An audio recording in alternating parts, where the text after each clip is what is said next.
Dalam aksi ini, MCI menyiapkan dana maksimal sebesar Rp93,45 miliar untuk menyerap saham publik Pipa. Harga penawaran ditetapkan sebesar Rp54,47 per saham, sesuai ketentuan berdasarkan rata-rata harga tertinggi perdagangan selama 90 hari terakhir di Bursa Efek Indonesia.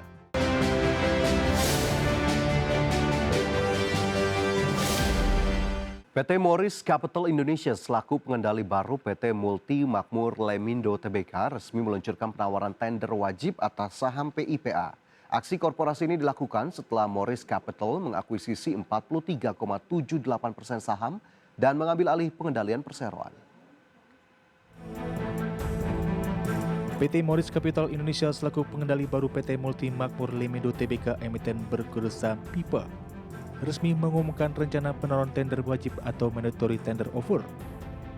Ini merupakan konsekuensi atas perubahan pengendalian saham perseroan sesuai dengan ketentuan pasar modal.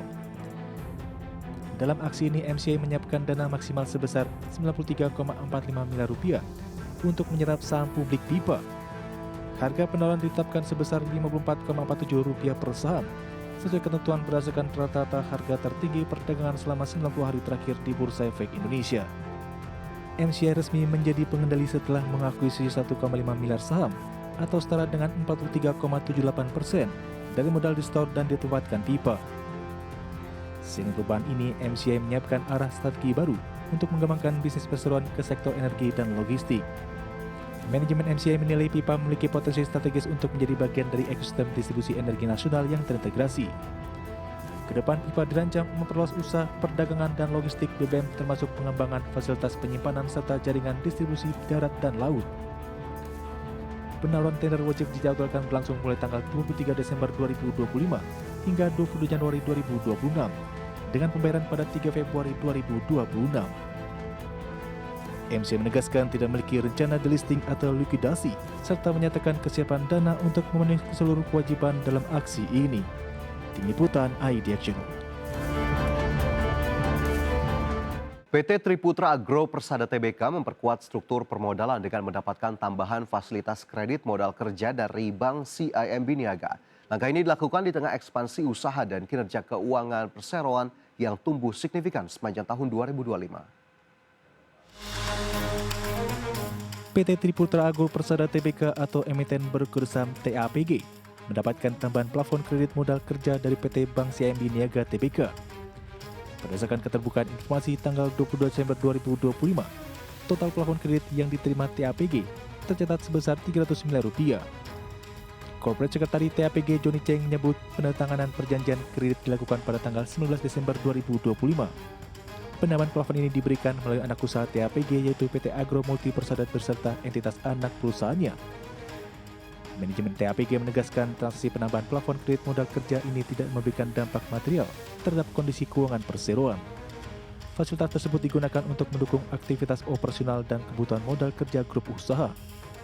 Seiring dengan penguatan pembiayaan, TAPG baru saja meresmikan fasilitas produksi biokokas di Kalimantan Barat pada tanggal 9 Desember 2025.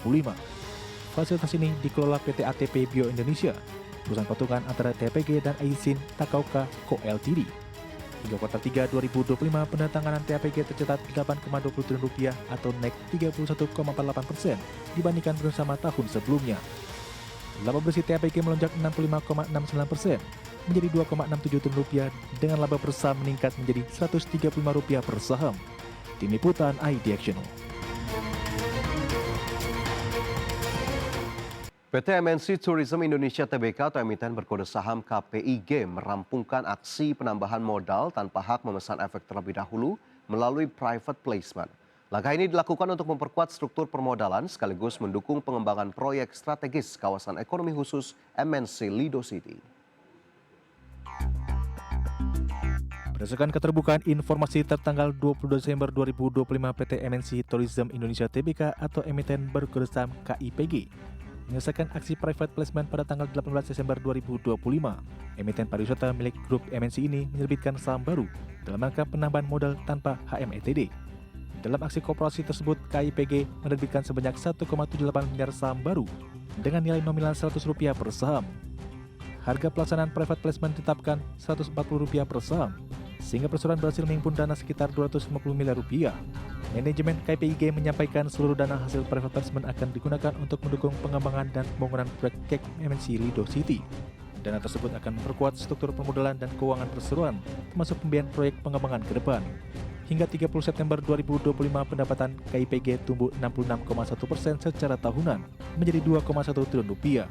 Perseroan bukan EBITDA 820,2 miliar rupiah dengan laba bersih 625,9 miliar rupiah, serta total aset mencapai 35,8 triliun rupiah. Tim Liputan ID Action.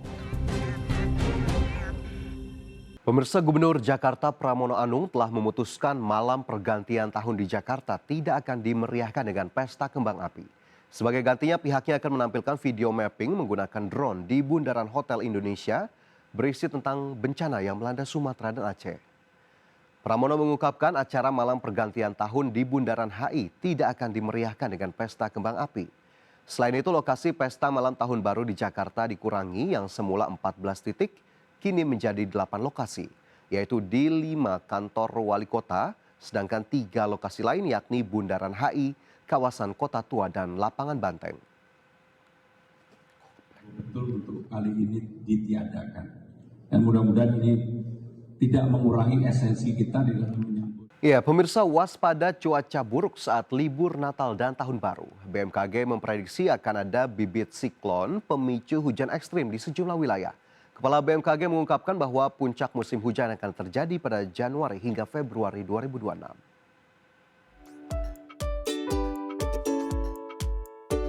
Suasana sukacita makin terasa jelang libur Natal dan Tahun Baru. Di tengah persiapan sambut Nataru, BMKG mengajak masyarakat agar waspada terhadap potensi cuaca ekstrim yang diprediksi akan melanda sejumlah wilayah Indonesia. Dalam rapat Kabinet Paripurna Senin lalu, Kepala BMKG menyampaikan bahwa puncak musim hujan akan terjadi pada Januari hingga Februari 2026. Curah hujan berpotensi ekstrim akibat 3 bibit siklon yang akan menghampiri sejumlah daerah. Dengan modifikasi cuaca, diharapkan curah hujan akan berkurang bahkan hingga 50%. Operasi penyamaian awan nantinya akan dilakukan di 6 wilayah kunci. Pergerakan awan hujan dicegah agar tidak mencapai daratan padat penduduk. Lampung, kota-kota di Pulau Jawa, Bali, hingga Nusa Tenggara berpotensi mengalami hujan lebat dan angin kencang, sehingga wilayah ini menjadi target modifikasi cuaca. Selain itu, masyarakat juga diimbau memantau perkiraan cuaca selama libur Nataru.